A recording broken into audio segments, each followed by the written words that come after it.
ذرا میرے عزیزوں سوچا کرو، ذرا غور کیا کرو، اللہ نے ہمیں کس مقصد کے لیے بھیجا، پھر بھیجنے کے بعد اللہ نے کتنا شانوں والا نبی ہمیں عطا فرمایا۔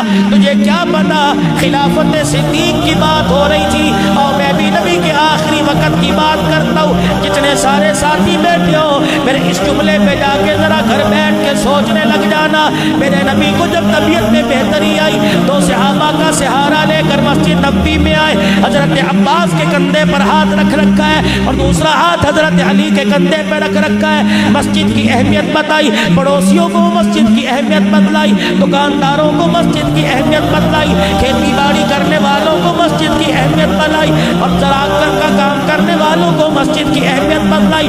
کس انداز میں عبداللہ بن ام مکتوم رضی اللہ تعالیٰ عنہ جانشین مصطفیٰ نبی صلی اللہ علیہ وسلم جب مدینہ شریف سے باہر جاتے، اپنے مصلی کی ذمہ داری دے کے جاتے، قائم مقام امام بلکہ حضور علیہ السلام کی غیر موجودگی میں نمازیں پڑھایا کرتے تھے۔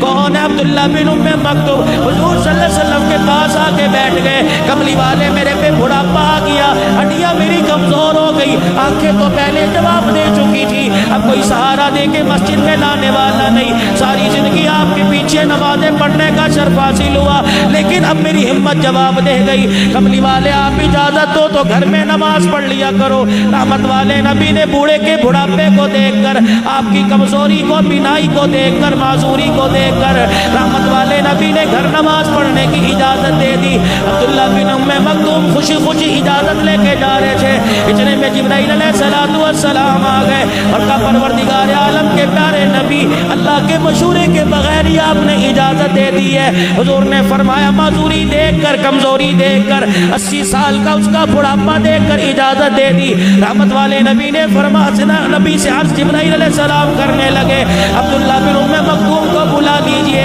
آپ نے دوبارہ پیغام بھیج دیا، عبداللہ بن ام مکتوم حضور کے پاس آ گئے۔ جبرائیل کہہ رہے یا رسول اللہ ان سے پوچھو کیا اذان کی آواز تیرے گھر کے اندر آتی ہے؟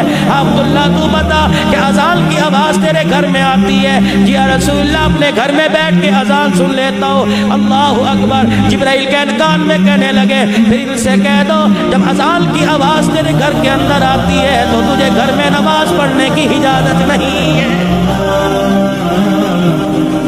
تازہ لگا، آدمی کہتے شکر ہے پیشاب کے قطرے نکل جاتے، شادی میں 2-2 گھنٹے بیٹھے رہتے ہو، کتے بلے کے تماشے دیکھتے رہتے ہو، ٹی وی کے آگے 10-10 گھنٹے بیٹھے رہتے ہو، اب پیشاب کا خیال نہیں خدا کے گھر، کپڑے ناپاک ہے جی نماز نہیں پڑھ سکتا۔ دل پاک ہونا چاہیے، دل پاک ہو کر اندر پاک ہو۔ پڑھنے کے بعد معاملہ رب پہ چھوڑ کیا پتا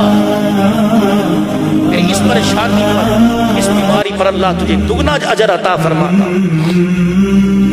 اس لیے درخواست کروں گا بزرگوں سے جو فجر کی نماز میں بڑھاپے کا عذر کر کے گھر بیٹھ جاتے ہیں، یقین جانو جب رات کی تاریکی میں لاٹھی لے کے چلتے ہو اور لوڈ شیڈنگ میں چلتے ہو، ویسی گلیوں میں کچھ نظر نہیں آتا، اندازے کے مطابق چلتے ہو، ٹھوکر لگی، گرنے لگے، پھر سنبھل گئے اور دیوار کا سہارا لے لے کے مسجد میں آئے، آسمان کی طرف دیکھ کے کہنے لگے اے اللہ الہ العالمین جب تک ایک سانس بھی باقی رہے گا، ایک سانس بھی باقی رہے تیرے گھر میں آنا نہیں چھوڑوں گا۔